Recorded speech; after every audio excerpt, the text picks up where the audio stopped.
If you're looking forward to playing a Bard or a Necromancer in Pantheon Rise of the Fallen, I have some news for you. This is BazgrimTV. Learn, laugh, level up. For a while now, it's been known among the Pantheon community that the Bard and Necromancer classes would be available to play at some point. We didn't know if that would be at launch or after launch, but the devs had confirmed that it would be coming eventually. They even went as far as determining what races would be able to play those classes.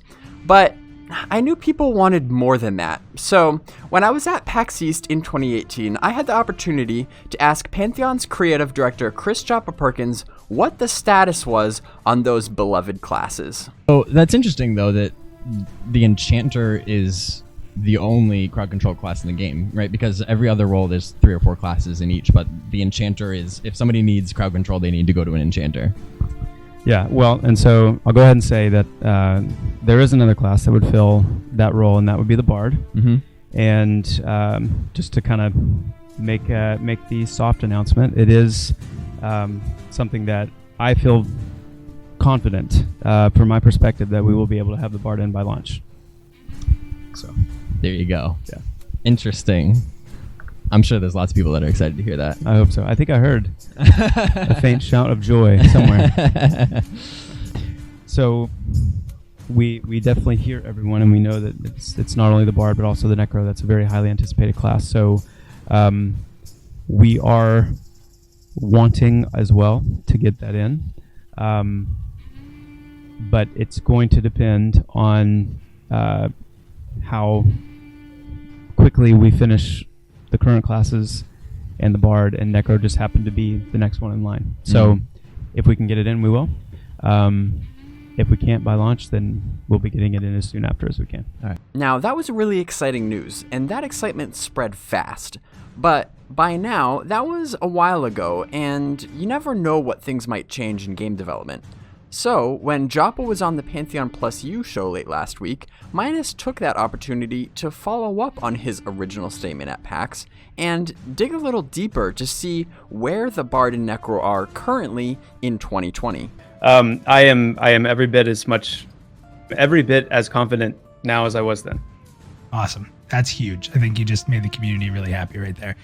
The 2 questions I had about Bard and Necro, no actuals.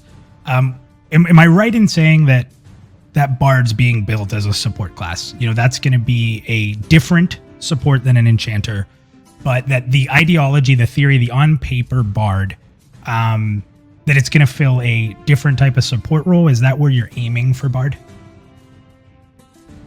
Yep, definitely. Very support heavy. They would probably fit into the control archetype. In terms of the kind of crowd control capabilities they're going to have. And interestingly enough, the Necromancer will as well. Excellent. That was my next question. So you jumped right into that. So, yep. Okay, so both support classes. Okay. So what, again, high level, Enchanter, Necro, Bard, what are the ideological differences in their way they're going to support that you can kind of envision? Well, so I would put the Necro. So when I said the Necro as well, I was speaking more to the control, not necessarily the support. Okay.